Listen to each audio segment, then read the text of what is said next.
पाणी डायरेक्ट कांद्याला लागत नाही म्हणून कांद्याचं सडण्याचं प्रमाण कमी होतं. म्हणजे जिथं आपल्याला कॉस्ट कटिंग करता येईल ना तिथे तिथे कॉस्ट कटिंग केली पाहिजे. नंतर अजून एक महत्वाचा मुद्दा म्हणजे ना, खूप छोटीशी चूक आहे ती, पण ती नुकसान जास्त करते. एक विषय असा असतो, जेव्हा पाऊस येतो का दोघी साईडने पण पाणी लागतं, तर मग ते पाणी लागायला नको म्हणून कधी. नमस्कार मित्रांनो, स्वागत करतो तुमचं आपल्या नवीन व्हिडिओमध्ये. तर आज आपण टॉपिक घेतलाय शेतकऱ्यांना किंवा कोणाला जर का नवीन कांदा चाळ बनवायची असेल तर मग ती कशी बनवली पाहिजे. आपल्याकडे आता तुम्हाला डेमो देण्यासाठी ना, आपल्याकडे आपण दोन म्हणजे एक ही जाळ आहे ना, ही जुनी चाळ होती आपली, तर ही चाळ पण आपण बनवलेली आहे नवीन पद्धतीने इकडे पण बनवलेली आहे. तर इकडे तर मग मी तुम्हाला सांगतो आता किंवा चाळ बनवताना काय काय महत्त्वाच्या गोष्टी आहेत ज्या लक्षात ठेवल्या पाहिजे आपण. सगळ्यात पहिले म्हणजे चाळ बनवताना आपण मार्किंग वगैरे करून घेतो आपल्या जागेवर.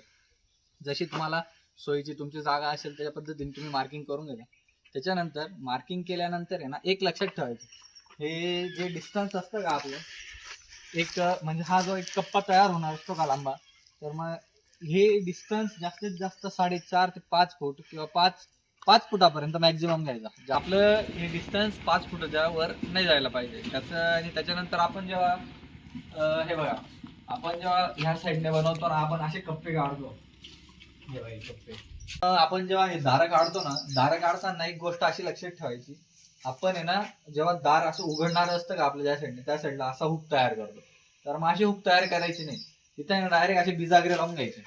ये पुढे हे बघा, अशी बिजागरे लावायची. म्हणजे काय असतं ना, पूर्ण दरवाजाचा लोड जेव्हा ह्या हुकवर येतो ना, तो हुक ची वेल्डिंग आहे ना तुटून जाते, खराब होते. आणि जेव्हा आपण बिजागरे लावतो का तेव्हा अशी 3 बिजागरे लावलेले असतात, तर मग याची मुवमेंट पण एकदम स्मूथ होते आणि ते तुटत पण नाही, खराब पण होत नाही. ही एक गोष्ट आहे. आणि अजून जेव्हा आपण जेव्हा आपण हे बघा, आता मॅक्झिमम आपण शेतकरी असतो ना, आपण काय करतो, असे 2 कप्पे सोडून एक दार काढतो, परत 2 कप्पे सोडून एक दार काढतो. तर मग तसं केल्याने काय होतं, जेव्हा वातावरण वगैरे बिघडतं, जेव्हा आपला कांदा तिथं स्टोअर केलेला असतो, जेव्हा आपल्याला माहिती की बुवा आता हे बघा, इथं एक दार आहे, इथं एक दार आहे, इथं मध्ये 2 कप्प्यांमध्ये दार नाहीये. तर मग इथं दार नसल्यामुळे कधी कधी काय होतं, इथून वास यायला सुरुवात होते किंवा इकडून वास यायला सुरुवात होते. आपल्याला फक्त एवढ्या भागातला कांदा काढण्यासाठी पूर्ण एक दार उघडावा लागतं. तर मग तसं न करता त्याच्यासाठी काय उपाय करायचा आहे ना, ते पण मी तुम्हाला तिकडे सांगतो. त्याच्यानंतर अजून आपल्याकडे एक गोष्ट अशी असते की हे आपण अशी पडदी भरतो, एवढी एवढी भरल्यानंतर याच्यावर आपला कांदा स्टोअर झालेला असतो. पण इथं जेव्हा आपण मध्ये पोकळी निर्माण होते ना, जेव्हा तिथं भर टाकायची असते ना, तेव्हा दगड चांगले टाकले पाहिजे. त्याच्यानंतर भर थोडीशी चांगली पडली पाहिजे आणि त्याच्यावरून वाळूची थर येतो का, तो वाळूचा थर पण नीट आला पाहिजे. जर का ते नीट नाही राहिलं तर त्याच्यामुळे काय होतं ते पण मी तिकडे नवीन चाळीत सांगतो. कारण की तिकडे आपल्याकडनं जेव्हा ही भर टाकली होती तेव्हा थोडंसं काही पिचिंग मध्ये किंवा कशात अडचण आली असेल तर तिकडे काय झालं ते पण तुम्हाला सांगतो. त्याच्यानंतर अजून एक काय होतं, हे बघा, जेव्हा आपण डायरेक्ट असं सरळ मारतो आणि इकडं वर आहे ना आपण पूर्ण गॅप ठेवलेला आहे.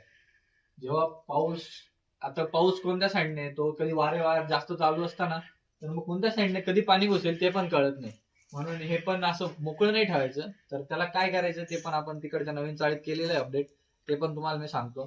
तर मग आता तिकडच्या चाळीत जाऊ. तिकडच्या चाळीत मी तुम्हाला सांगेल की कशा पद्धतीने आता ह्या ज्या छोट्या छोट्या चुका असतात त्या होतात, पण त्याच्यामुळे कधी कधी परिणाम मोठे होतात. तर मग हे टाळायचं राहिलं तर काय करायचं ते तुम्हाला सांगतो. त्याआधी आपल्या चॅनलला एकदा तुम्ही सबस्क्राईब करा आणि असेच व्हिडिओ पाहण्यासाठी बेल आयकॉन वर क्लिक करा आणि एक व्हिडिओला लाईक नक्की करा. तर मग बघा, आपण जुनी चाळ बघितली. आपली जुन्या चाळीमध्ये आपण जास्त तसं काम केलेलं नव्हतं, कारण की ती खूप जुनी आहे आपली. तेव्हा तेवढ्या आयडिया नव्हत्या की कधी काय अडचणी येतात. आता त्याच्यावरून जे शिकायला भेटलंय ना आपल्याला, तर त्याच्यानुसार आपण नवीन चाळ तयार केली, ती तुम्हाला दाखवतो. आता हे बघा, मी तुम्हाला सांगितलं होतं की पाऊस कुठून येतो किंवा हवा चालू राहते ते सांगता येते. त्याच्यामुळे ना आपण हे बघा, हा एक छोटासा जुगाड आहे. पुढे हा एक छोटासा जुगाड केलेला आहे. फक्त इथं एक्स्ट्रा जो पत्रा होता का आपला, तो लावून दिलाय. त्याच्यामुळे काय होतं, जेव्हा हवा येते ना तेव्हा मध्ये पाणी जात नाही. आणि तुम्हाला एक सांगितलं होतं की बाबा कांदा सडतो, 2 कप्प्यांमध्ये गॅप राहिला तर कधी कधी कांदा सडायला सुरुवात होते, पण तो आपल्याला काढता येत नाही. तर मग हे बघा, आपण तिकडच्या चाळीत काय केलेलं होतं, डायरेक्ट 2 कप्पे सोडून मोठं गेट काढलेलं होतं. तर मग इथं काय केलं ह्या चाळीत, जेव्हा इथं आता समजा ह्या कप्प्यात जर का सडायला लागला, एवढं मोठं गेट उघडण्यापेक्षा आपण इथे एक छोटं गेट तयार केलंय. म्हणजे जेव्हा तुम्हाला वाटलं की बाबा ह्या कप्प्यात किंवा कोणत्याही कप्प्यात वास यायला सुरुवात झाली किंवा कांदा सडायला सुरुवात झाली ना, सिंपल आपल्याला पूर्ण असा हा एक कप्पा रिकामा करून हा एक कप्पा रिकामा करायचा याची गरज नाही पडणार. फक्त हा एक छोटा असा दार तयार करायचा, म्हणजे की हा उघडला तर फक्त ह्या कप्प्यातला कांदा खाली येतो. जास्त पूर्ण 2 कप्पे खराब करा किंवा 2 कप्प्यांमध्ये चांगले कांदे काढा तसं होत नाही. तर ते कळलं जातं. त्याच्यानंतर जमेल ना, थोडासा खर्च वाढतो आपला याच्या कप्प्यांचा वगैरे किंवा या स्टीलचा म्हणा किंवा मजुरीचा, पण मग त्याच्यामुळे आपला फायदा असा होतो की जेव्हा आपला कांदा सडतं ना, कधी कधी काय होतं, थोडंसं इकडचं कंटाळा करतो तर पूर्ण कांदा सडायला सुरुवात होते. त्याच्यामुळे ना प्रत्येक कप्प्याला आपण आता प्रत्येक कप्प्याला केलंय, इथं सुरुवातीला ह्या कप्प्याला केलंय, ह्या कप्प्याला केलंय, हे असं उचललं का इथून हा कप्पा मोकळा होऊन जातो.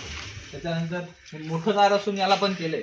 का बरं केलं होतं याला, तर पूर्ण जर का खालचा सडला किंवा वास यायला लागला तर फक्त चेक करायचंय मध्ये की कांदा खरंच सडतोय, तर मग त्याच्यासाठी छोटं दार काढलं होतं. पुढे प्रत्येक एका दारासाठी प्रत्येक एकासाठी केलंय आपण. हे बघा इथं बघू शकता, इथे या कप्प्याला आहे, या कप्प्याला आहे, प्रत्येक कप्प्याला काढलेलं आहे. आणि त्याच्यानंतर जेव्हा आपण वर करून कांदा काढतो ना, एकदम सिंपल. जर का वर ठेवायचं राहिलं ना, हे असं वर करायचं, वर एक तार ठेवायचा, हा तार सिंपली याच्यात अटकवला का हे असं वर उभं राहून जातं, त्याचा पण काही प्रॉब्लेम येत नाही. त्याच्यानंतर जेव्हा हे 5 फुटाचं डिस्टन्स होतं का दोन आपलं कशामधलं मधलं जिथं आपण कांदा टाकतो तिथे, तर कधी कधी लोड जास्त होतो. लोड जास्त झाल्यामुळे ना कांदा चाळ अशी असली पाहिजे ना आपली, तर ते अशी फाकून जातात. तर ते फाकली नाही पाहिजे म्हणून वर असं चांगला सपोर्ट द्यायचा, वर पण सपोर्ट द्यायचा. कधी कधी वाटलं की बा आपला जास्त थोडासा हा इकडचा अँगल जो असतो, तो अँगल जर का आपण थोडा कमजोर वापरला तर मग मध्ये पण कधी कधी सपोर्ट देण्याची गरज पडते. पण मग हा अँगल थोडा चांगलाच वापरायचा. हा अँगल चांगला वापरल्यामुळे काय होतं, जे चाळ फाकायला पाहिजे ना ती फाकत नाही. तर मग हे अँगल वगैरे नीट वापरायचे. हे अँगल वगैरे हे बघा, आता ह्या चाळीचं ना आपण पुढं पण केलेलं आहे, हा सपोर्ट इकडं पण दिलेला आहे. म्हणजे एक फक्त पाऊसाचं पाणी नको यायला मध्ये म्हणून दिलेलं आहे. त्याच्यानंतर हे बघा, आता आपण एवढे सगळ्या प्रत्येक कप्प्याला एक दार काढून सुद्धा आपलं तिथं कांद्याचं डायरेक्ट पाणी निघायला लागलं होतं. तर या वर्षी ना थोडासा कांदा कमीच टिकला. इकडं बघा, इकडं पण जास्त दिसतंय. तर मग हे असं जर का हे काढलेलं नाही राहिलं तर जास्त त्रास होतो, कारण की 2 कप्पे डायरेक्ट रिकामे करावे लागतात. त्याच्यापेक्षा हे काढलेलं आपल्याला सोयीस्कर पडतं. पहिले तर आपल्या इथं आहे ना आपलं सामान असतं मध्ये, म्हणून आपण गेट वगैरे काढून घेतो. तुम्हाला जर का चाळीत तुमचं सामान राहत असेल तर मग तुम्ही पण गेट काढू शकता. गेट काढल्याने एक असं असतं, सिक्युरिटी भेटून जाते, कोणी जास्त सामानाला हात लावत नाही. आपलं मळ्यांच्या वस्तूंमध्ये कधी कधी सामान उघड्यावर पडतं तरी बी कोणी हात लावत नाही, पण फक्त एक सेफ्टी म्हणून गेट तयार केलाय. आता मी परत आहे ना या नवीन शेडमध्ये आलोय. याच्यामध्ये पण काय काय इम्प्रूव्हमेंट झाली मी तुम्हाला ते सांगतो.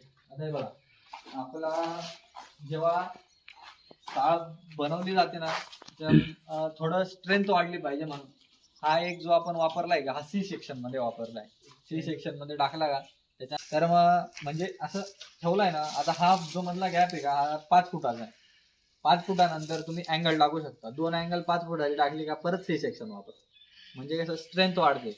त्याच्यानंतर ही जी भरतो का आपण, प्लिंथ लेवल घेतो का याची, ही जवळपास 2.5 फूट. तुम्हाला आता ते तुम्हाला जर का तुमचं जागा खालीवर असेल त्याच्यानुसार तुम्ही ऍडजस्ट करू शकता. त्याच्यानंतर हे मध्ये भर टाकली जाते ना, ही भर पण नीट टाकली गेली पाहिजे. जर का भर नीट टाकली गेली नाही तर हे बघा, असं उंदीर घुस जे आपल्याकडे असतं ना, ते असं पूर्ण पोकळ करून टाकतात. तर त्याच्यासाठी पण जर का ते पण टाळायचं असेल तर थोडं पावडर वगैरे मारणे किंवा घुस आणि उंदीर येऊ नये अशी औषधं काही असताना ते पण तुम्ही टाकली तरी चालतात. फक्त हे बघा, पूर्ण पोकळ करून टाक.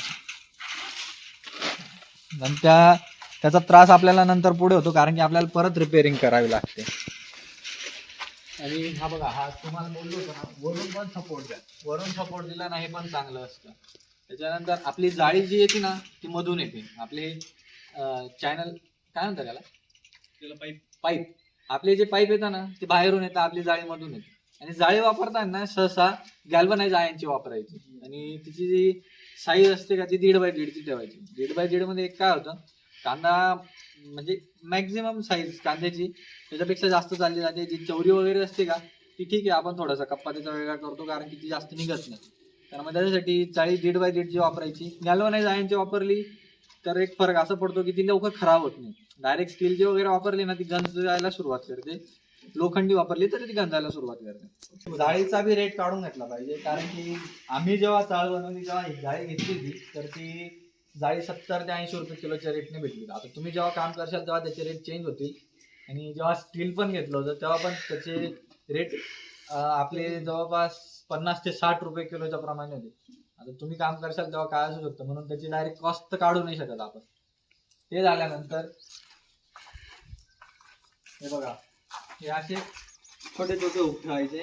सपोर्ट पण जास्त जोरात भेटतो आणि त्याच्याने ना हा जो कप्पा आहे का तो फाटत नाही, डायरेक्ट येत नाही. इथं जर का छोटा हुक ठेवला त्याच्याने काय होतं, छोटा हुक राहिला तो वागतो कधी कधी, लोड जास्त.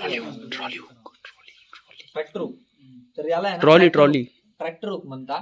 म्हणजे तो आहे ना जास्त करून ट्रॅक्टरच्या ट्रॉली वापरला गेलेला जातो. तेव्हा मी तुम्हाला डायरेक्ट जेव्हा दाखवतो ट्रॅक्टरच्या ट्रॉलीला कुठं वापरला ते पण आहे आपल्याकडे. ट्रॅक्टरच्या ट्रॉली वापरलेला राहतो म्हणून त्याला ट्रॅक्टर हुक म्हणतात. तर मग तो ट्रॅक्टर हुक असतो, तो सगळ्यांना वापरू शकता. हे बघा, आता हा मोठा कप्पा आहे आपला, डायरेक्ट मोठं दार येतं. मोठ्या दाराला पण आपण ट्रॅक्टर हुकच वापरतो. तर अशा पद्धतीने छोट्या छोट्या गोष्टी असतात. आणि त्याच्यानंतर हे बघा, आता हा जो इकडे जायचा हा जो दार आहे ना याचं वजन भरपूर होऊन. याचं वजन झाल्यानंतर याचा जो लोड सांभाळला पाहिजे म्हणून जे आपण बिजागरे वापरतो का याला पिकअप बिजागरे म्हणतात. तर याची स्ट्रेंथ जास्त असते. त्याच्यानंतर इथं बिल्डिंग जर का चांगली झाली तर ते पण स्ट्रेंथ त्या प्रकारे पकडतात. आणि आता याची हाईट किती आहे, 6 फुटाची हाईट आहे. 6 फुटाच्या हाईटला आपण 3 बिजागरे वापरली. मिनिमम 3 वापरायचेच कारण की 3 वापरले तर ते तेवढी स्ट्रेंथ पकडतात. त्याच्यानंतर एक अजून जर का आपल्याला खर्च वाचवायचा राहिला तर छोट्या छोट्या गोष्टींमध्ये आपल्याला खर्च वाचवता येतो. आता आपण काय केलंय, ही जाळी जेव्हा घेतली ना, आता ही आपली 1.5 बाय 1.5 अंतर आहे.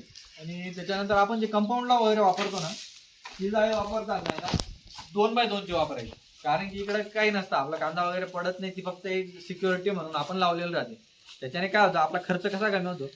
जर का जाळीचं माप वाढलं तर जाळीचं वेट कमी होतं. वेट कमी झाल्यामुळे आपला खर्च कमी होऊन जातो. म्हणजे जिथं आपल्याला कॉस्ट कटिंग करता येईल ना तिथे कॉस्ट कटिंग केली पाहिजे. म्हणजे आपला पण फायदा होतो आणि जास्त नुकसान होत नाही कधी. आता जे आपण जिथं उभं आहे का ती चाळ आपली अशी किती आहे, ती अशी 30 फूट आहे आणि अशी 70 फूट आहे. तर मग आता ही अशी चाळ बनवलेली आहे आपण. म्हणजे आपल्याकडे समोर शेड पण बनवलेलं आहे. पण ते शेड आहे ना असं चाळच्या स्ट्रक्चरचं नाही. ते शेड आहे ना आपल्याकडे AC स्ट्रक्चर म्हटलं जातं, कधी कधी फॅन स्ट्रक्चर म्हटलं जातं. तर मग फॅन वगैरे लावून जसा कांदा स्टोअर करता का त्याच्यासाठी आपण ते दुसरं बनवलेलं आहे. त्याचा पण एक व्हिडिओ मी टाकलेला आहे, त्याची लिंक देईल. त्याच्यावर अजून एक आपण डिटेल व्हिडिओ नक्की बनवू. त्याच्यानंतर अजून एक महत्वाचा मुद्दा म्हणजे ना, खूप छोटीशी चूक आहे ती, पण ती आहे ना नुकसान जास्त करते. काय होतं, हिवाळ्यात आहे ना, हिवाळ्यात आपलं दव असते, त्याच्यानंतर आर्द्रता जास्त असते. म्हणून आहे ना ही जी पर्लिन येते ना आपली, ही आपली डायरेक्ट आता आहे बघा, हा आपला कप्पा आहे त्याच्या डायरेक्ट सेंटरला आहे.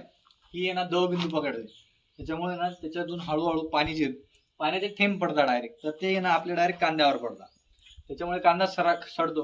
त्याच्यानंतर याचा अजून एक खराब म्हणजे गोष्ट म्हणजे अशी ना, जेव्हा आपण हे पत्रे टाकल्यानंतर पत्र्यांना जेव्हा आपण ड्रिल करून याला सपोर्ट देतो ना, पत्र्यांचं जेव्हा आपण स्क्रू मारतो ना तर ते स्क्रूचे होल पण असे इथे येतात.